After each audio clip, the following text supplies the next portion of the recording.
നമസ്കാരം. ഇന്ത്യക്കെതിരെ വീണ്ടും അമേരിക്കൻ പ്രസിഡന്റ് ഡൊണാൾഡ് ട്രംപ് നീങ്ങുമെന്ന് സൂചന. ഈ സാഹചര്യത്തിൽ അമേരിക്കയുടെ ഓരോ നീക്കവും ഇന്ത്യ നിരീക്ഷിക്കുകയാണ്. US IT കമ്പനികളിൽ നിന്ന് ഇന്ത്യൻ IT കമ്പനികളിലേക്ക് നടത്തിവരുന്ന ഔട്ട്സോഴ്സിംഗ് നിർത്തലാക്കുമെന്ന സൂചനകൾ പുറത്തു വരുന്നുണ്ട്.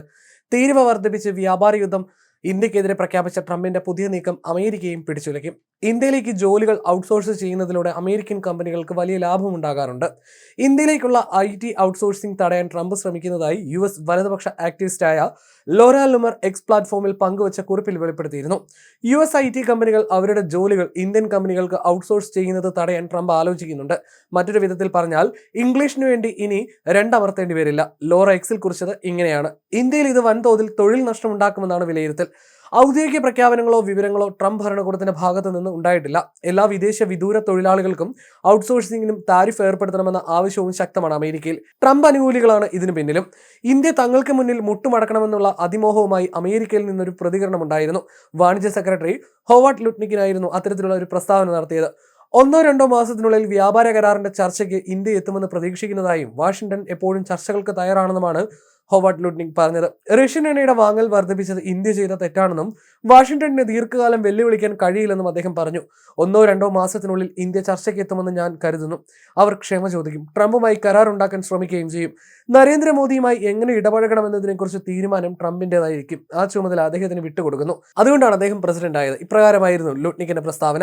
ലോകത്തിന്റെ ഉപഭോക്താവ് തങ്ങളാണെന്നും എല്ലാവരും ഉപഭോക്താവിലേക്ക് തിരികെ വരേണ്ടി വരുമെന്നും ലുട്നിക് പറഞ്ഞു.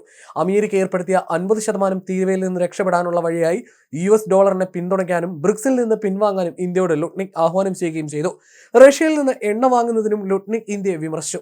റഷ്യൻ സംഘർഷത്തിന് മുമ്പ് ഇന്ത്യ റഷ്യയിൽ നിന്ന് 2% താഴെ മാത്രം എണ്ണയാണ് വാങ്ങിയിരുന്നത്. എന്നാൽ ഇപ്പോൾ 40% റഷ്യയിൽ നിന്നാണ് വാങ്ങുന്നതെന്നും ലുട്നിക് കുറ്റപ്പെടുത്തി. ഇതിന് പിന്നാലെ മോദിയെ ട്രംപ് പുകഴ്ത്തുകയും ചെയ്തു. ഇതിനോട് അനുകൂലമായി മോദിയും പ്രതികരിച്ചു. ഇതിനിടയിലാണ് പുതിയ റിപ്പോർട്ട് പുറത്തു വരുന്നത്. അതിനിടെ അമേരിക്കയിൽ ട്രംപിന്റെ ജനപ്രീതി കുത്തനെ ഉയരുന്നതായി പുതിയ സർവേ ഫലങ്ങളും പുറത്തു വരുന്നു. ഡെയിലി മെയിൽ, ജയിൽ പാർട്ട്നേഴ്സ് എന്നിവർ സംയുക്തമായി നടത്തിയ സർവേയിൽ ട്രംപിന് 55% അംഗീകാര റേറ്റിംഗ് ലഭിച്ചു. ഇത് ട്രംപിന്റെ രാഷ്ട്രീയ ജീവിതത്തിലെ ഏറ്റവും ഉയർന്ന ജനപ്രീതിയാണെന്ന് ജയിൽ പാർട്ട്നേഴ്സിന്റെ സഹസ്ഥാപകൻ ജെയിംസ് ജോൺസൺ വ്യക്തമാക്കി. ഓഗസ്റ്റ് 21 മുതൽ സെപ്റ്റംബർ 1 വരെ 867 രജിസ്റ്റർ ചെയ്ത വോട്ടർമാരെ ഉൾപ്പെടുത്തിയാണ് സർവേ നടത്തിയത്. കുടിയേറ്റം, കുറ്റവാളികളെ നാടുകടത്തൽ തുടങ്ങിയ വിഷയങ്ങളിൽ ട്രംപ് സ്വീകരിച്ച കർശന നിലപാടുകളാണ് ഈ ജനപ്രീതി വർധനവിന് പ്രധാന കാരണമെന്ന് വിലയിരുത്തപ്പെടുന്നു. കുറ്റകൃത്യങ്ങളിൽ ഏർപ്പെടുന്ന അനധികൃത കുടിയേറ്റക്കാരെ നാടുകടത്താനുള്ള ട്രംപിന്റെ നയത്തിന് സമൂഹത്തിൽ വലിയ പിന്തുണയുണ്ടെന്ന് സർവേ ഫലം സൂചിപ്പിക്കുന്നു. ഈ നയത്തിന് 80% പേരുടെ പിന്തുണയുണ്ട്. ഇതിൽ 88% റിപ്പബ്ലിക്കന്മാരും 80% സ്വതന്ത്ര വോട്ടർമാരും 72% ഡെമോക്രാറ്റുകളും ഉൾപ്പെടുന്നു. അതിർത്തി സംരക്ഷണം, താരിഫ് വരുമാനം വർദ്ധിപ്പിക്കൽ, തലസ്ഥാന നഗരിയിലെ കുറ്റകൃത്യങ്ങൾ കുറയ്ക്കൽ എന്നിവയിൽ ട്രംപിന്റെ ഭരണകൂടം വിജയിച്ചതായി വൈറ്റ് ഹൗസ് വൃത്തങ്ങൾ പ്രതികരിച്ചു. ട്രംപിന്റെ അമേരിക്ക ഫസ്റ്റ് അജണ്ട മികച്ച ഫലങ്ങൾ നൽകുന്നതായും അവർ കൂട്ടിച്ചേർത്തു. മറ്റൊരു സർവേയിൽ vice president JD Vance California governor Gavin ന്യൂസോമിനേക്കാൾ മുന്നിലാണെന്ന് കണ്ടെത്തി. ഈ സാഹചര്യത്തിൽ കൂടിയാണ് ട്രംപ് ഇന്ത്യക്കെതിരെ കടുത്ത നടപടികൾ എടുക്കുന്നത്.